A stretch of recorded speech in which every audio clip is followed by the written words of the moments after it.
أعوذ بالله من الشيطان الرجيم. بسم الله الرحمن الرحيم.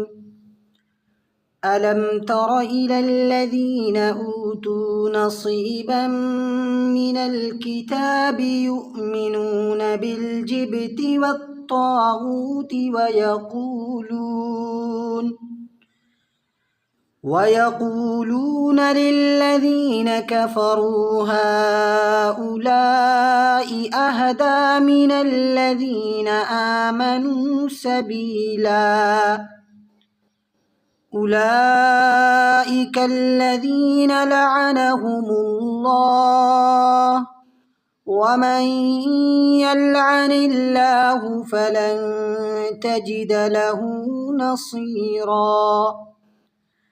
أم لهم نصيب من الملك فإذا لا يؤتون الناس نقيرا.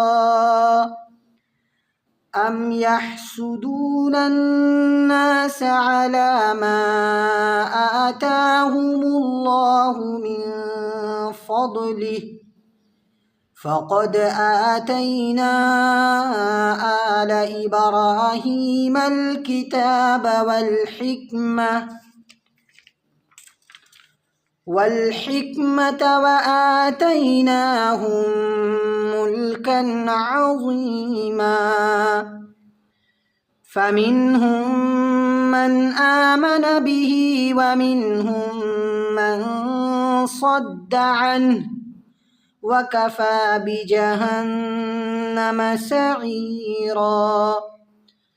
إن الذين كفروا بآياتنا سوف نصليهم نارا كلما نضجت جلودهم بدلناهم جلودا غيرها ليذوقوا العذاب.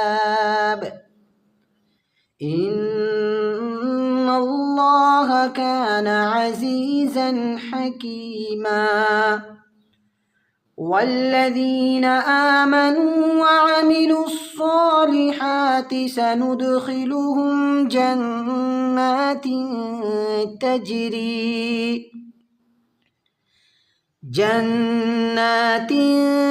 تجري من تحتها الأنهار خالدين فيها أبدا، لهم فيها أزواج مطهرة وندخلهم ظلا ظليلا. إن الله يأمركم أن تؤدوا الأمانات إلى أهلها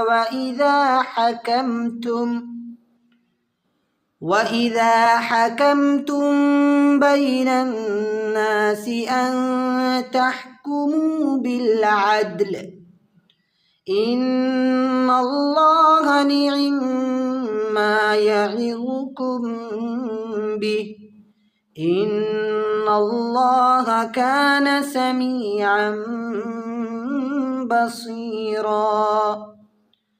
يا أيها الذين آمنوا أطيعوا الله وأطيعوا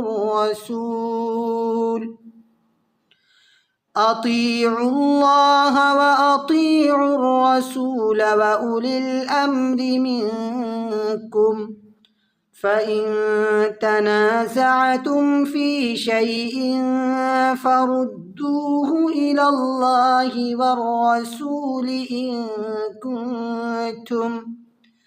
إن كنتم تؤمنون بالله واليوم الآخر، ذلك خير وأحسن تأويلا.